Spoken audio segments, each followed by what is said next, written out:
منزل جو ہے وہ یا آئی ایم ایف ہو یا ہماری ہو، منزل ہماری ایک ہی ہے. وہ کیا ہے؟ مسلم لیگ نون نے 24 ارب ڈالر صرف روپے کو 100 پہ رکھنے کے لیے استعمال کیا. اس کا خمیازہ آپ میں اور ساری قوم ہم لوگ، جس طرح موٹر وے کا ایک ٹول پلازے پہ آپ پیسے جمع کرتے ہیں وہ آپ دیں گے اور بجلی آپ خود خریدیں گے. یہ وہ ریفارمز ہیں جس سے بہت فائدہ ہوگا. آج انڈیپینڈنٹ اردو سے گفتگو کرنے کے لیے ہمارے ساتھ موجود ہیں وفاقی وزیر برائے معاشی امور عمر ایوب صاحب. Thank you. آپ سے میرا پہلا سوال یہ ہے کہ بجٹ میں تنخواہوں میں بھی اضافہ کیا ہے، پینشن میں بھی اضافہ کیا گیا ہے. حکومت کہتی ہے ہم نے کوئی نیا ٹیکس بھی نہیں لگایا، ٹیکس پہ چھوٹ بھی دی ہے. یہ چیز آئی ایم ایف کے شرائط کے خلاف تو نہیں ہے؟ ہم یہ تو نہیں دیکھیں گے کہ آئندہ آنے والے مہینوں میں کوئی حکومت منی بجٹ کا سہارا لے گی؟ سب سے پہلی بات یہ ہے کہ منزل جو ہے وہ یا آئی ایم ایف ہو یا ہماری ہو، منزل ہماری ایک ہی ہے. وہ کیا ہے کہ پاکستان کی خوشحالی اور پاکستان کی ترقی. اور وزیر اعظم صاحب نے اور ان کی ٹیم نے، معاشی ٹیم نے آئی ایم ایف سے یہ بات کی تھی کہ منزل ہماری ایک ہوگی. طریقہ کار ہمارے اس پہ ہمارا ڈفرینس آف اوپینین، یا آپ سمجھیں کہ ہم لوگوں کا اپنا ایک ویو پوائنٹ ہے کہ ہم نے سابقہ حکومتوں کی آپ سمجھیں کہ کوتاہیاں ہیں وہ ہم لوگ اپنے ذمہ کیوں لیں. مفتاح اسماعیل صاحب نے ڈار صاحب سے ٹیک اوور کیا. کل لیڈر آف دی اپوزیشن بات کر رہے تھے ڈی ویلیویشن کو. بھئی آپ کے اپنے فائنانس منسٹر نے ڈی ویلیویشن شروع کی. جو قلمدان ابھی جس آفس میں ہیں اکنامک افیئرز ڈویژن، یہاں پہ موٹا موٹا آپ کو بتاتا ہوں، پاکستان میں جو ایکسٹرنل فائنینسنگ ہم لوگ کرتے ہیں اپنے بجٹ فائنینسنگ کی، باقی چیزوں کے لیے قرضے جو لینے پڑتے ہیں، تو اس پہ یہ تقریباً پاکستان لیتا ہے سال کا 10 سے 12 ارب ڈالر. ابھی یہ ذہن میں رکھیے گا. 2013 اور اس سے پہلے کیا ہوتا تھا کہ تقریباً اس کا 50% یعنی کہ 5 ارب ڈالر وہ رقم جو تھی جو باہر سے لی جاتی تھی وہ آپ کی ڈیٹ سروسنگ کے لیے، یعنی کہ سود کی ادائیگی اور پرنسپل کی ادائیگی کے لیے استعمال ہوتی تھی. بقیہ رقم جو تھی 5 ارب ڈالر وہ آپ کا کرنٹ اکاؤنٹ ڈیفیسٹ فائنینس کرنے کے لیے، آپ کا کوئی بجٹری سپورٹ کے لیے، آپ کا ڈیولپمنٹ پروجیکٹس کے لیے. ان کا جو خمیازہ وہ ہم لوگ بھگت رہے ہیں. ابھی ہم لوگ جناب والا تقریباً یا 10 یا 11 ارب ڈالر باہر سے لے رہے ہیں، تو 90% اس کا 9 سے 10 ارب روپے ہم لوگ ادائیگی کر رہے ہیں ان کے ٹائم پہ جو انہوں نے قرضے اٹھائے تھے. اور وہ قرضے کس کے لیے اٹھائے تھے؟ جو انہوں نے روپے کو آرٹیفیشلی مصنوعی طور پہ 100 روپے پہ رکھا. اس سے ہوا کیا؟ ابھی یہ بڑی آپ کے توسط سے عوام کو میں بتانا چاہتا ہوں. 100 پہ آپ رکھتے ہیں، اس سے ہوا کیا؟ آپ کی ایکسپورٹس بالکل ماری گئیں، آپ کی امپورٹس سستی ہوئی، باہر سے ہر چیز آنی شروع ہوئی آپ کی، اور وہ بھی کنزیومر گڈز ساری، کوئی آپ کی مشینری ایٹسیٹرا نہیں. ایکسپورٹس آپ کی ماری گئیں. اس کے ساتھ جو آپ کا کرنٹ اکاؤنٹ ڈیفیسٹ بڑھا. مسلم لیگ نون نے 24 ارب ڈالر صرف روپے کو 100 پہ رکھنے کے لیے استعمال کیا. اس کا خمیازہ آپ میں اور ساری قوم ہم لوگ بھگت رہے ہیں. بار بار یہ سوال آپ سے بھی کیا جا رہا ہے، حکومت سے کیا جا رہا ہے کہ اچانک سے شرح نمو میں اضافہ کیسے ہو گیا؟ تو وہ کون سی ایسی چیزیں جس کی وجہ سے جو ہے وہ 3.9 تک آپ کی شرح نمو آ گئی ہے؟ سب سے بڑی چیز یہ جی کہ آپ کا انڈسٹری میں گروتھ، آپ کی زراعت میں گروتھ، آپ کی سروسز سیکٹر میں گروتھ. اور آپ ان ساری چیزوں کو دیکھیں تو انڈسٹری میں جو ہم نے بجلی کا پیکج بھی دیا، انڈسٹریل گروتھ میں اس کا بڑا حصہ ہے. ہم نے فلیکسیبل ریٹس دیے. اس کے بعد آپ کی اوورال آپ کا تقریباً 450 ارب روپے کا فائدہ جو اسٹیٹ بینک نے جو مارک اپ ریٹ کی کمی کی تھی اس کی وجہ سے وہ سسٹم میں انجیکشن ہوا ہے. آپ کا پھر ریمیٹنسز جو آئی ہیں تقریباً آپ کا 6-7 ارب ڈالر جو ہے وہ زیادہ ہوا ہے. ہر ایک گھرانے میں آپ اس کی ایوریج دیکھیں 85-90% اس کی جو ریشو ہوتی ہے وہ 200-300 ڈالر فی گھرانہ آپ سمجھ لیں کہ لوگوں کے گھروں میں آیا ہے. اس کا فائدہ پھر زرعی اجناس کی کموڈٹی میں جو قیمتوں میں اضافہ ہم نے کیا اس کا فائدہ. یہ ساری چیزیں آپ اکٹھی کریں تو اس کے ساتھ گروتھ ریٹ پاکستان میں آئی ہے. ہمیشہ بجٹ میں ایک چیز کا تعین کیا جاتا ہے کہ کم سے کم اجرت اتنی ہوگی. حکومت نے اس مرتبہ 20,000 کی ہے. تو یہ حکومت اسے کیسے یقینی بنائے گی کہ کم سے کم مزدور کی جو اجرت ہے وہ 20,000 ہے؟ مختلف مارکیٹس ہیں، مختلف انڈسٹریز ہیں، تو کیسے حکومت یقینی بنائے گی کہ کم سے کم اجرت مزدور کو 20,000 دی جائے؟ نجی شعبے میں جہاں تک انڈسٹری کی بات ہے وہاں پہ تو وہ کر سکتے ہیں. وہاں پہ آپ کا ای او بی آئی ڈپارٹمنٹ ہے، باقی بھی ڈپارٹمنٹ سے چیک ہوتا ہے. آپ کی ابھی پیرول جو ہوتی ہے وہ بینکوں کے ذریعے جاتی ہے، تو وہ تو ایک منٹ کا کام ہے، وہ تو ہو جاتا ہے.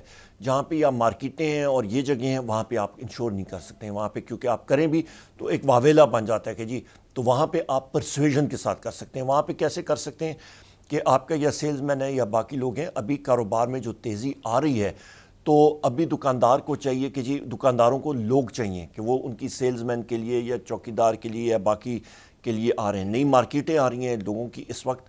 ابھی جو ہم لوگ چیز دیکھ رہے ہیں کہ آپ کی جو اچھے لوگ ہیں، اچھے کاریگر ہیں، وہ منہ مانگے اپنا دام لے رہے ہیں. تو جس کے پاس ہنر ہے تو وہ اور جو اچھے اپنے کام میں اچھا ہے تو وہ تو اپنے منہ مانگی قیمت اس وقت لے رہا ہے.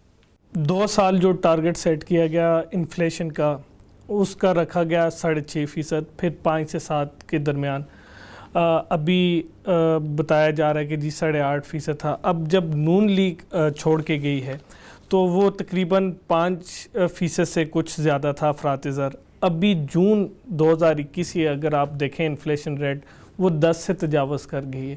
تو اسے کیسے کنٹرول کیا جائے گا؟ دیکھیں، 2 چیزیں آپ ذہن میں رکھیں. آپ کوئی بھی دنیا کی فگر دیکھیں، میں ایگزیکٹلی آپ کو ابھی بھی بتا دیتا ہوں کہ آپ کے پاس جو فگرز ہیں کموڈٹی پرائسز، فوڈ پرائسز کی، تو آپ کی اس وقت ایگزیکٹ آپ کے پاس دنیا کی آپ ریٹس دیکھ لیں، چاہے وہ چینی ہو، چاہے وہ گندم ہو، چاہے وہ آٹا ہو، چاہے وہ تیل ہو، پاکستان کی بتدریجاً ان کے دنیا کے مقابلے میں کم ہے. پیٹرول کی، ہم لوگ کوئی آئل پروڈیوسنگ یا تیل پروڈیوسنگ ملک نہیں ہے.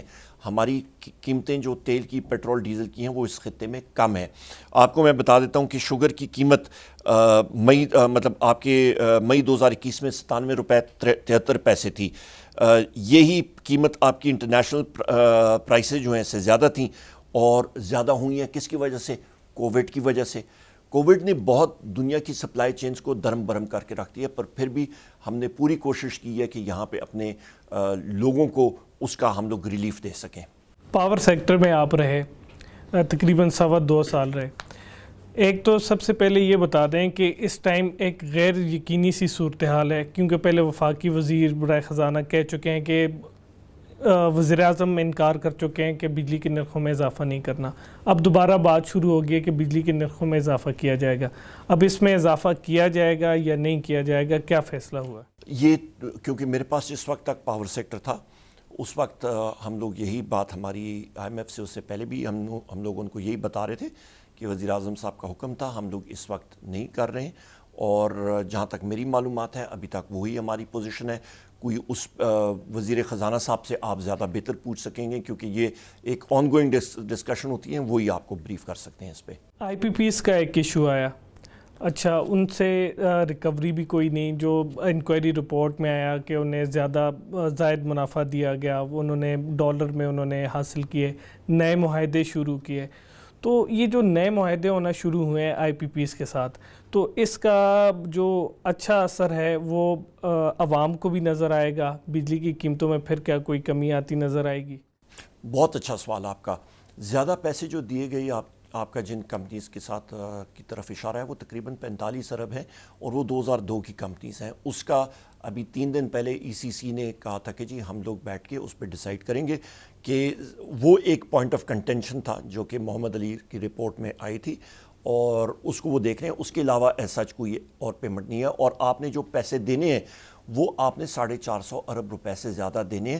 وہ کس مد میں دینے ہیں؟ کہ جو ایندھن انہوں نے استعمال کیا ہے آپ کی بجلی پیدا کرنے کے لیے، تو یہ ان کے لیے کوئی رعایت یا کوئی مہربانی نہیں ہے، یہ وہ ایندھن استعمال کر چکے ہیں. ہاں، جس چیز پہ کنٹینشن ہے، جس چیز کو انہوں نے چیک کرنا ہے، جس کو نیب چیک کر رہی ہے، جس کو باقی ادارے چیک کریں، وہ 45 ارب ہے.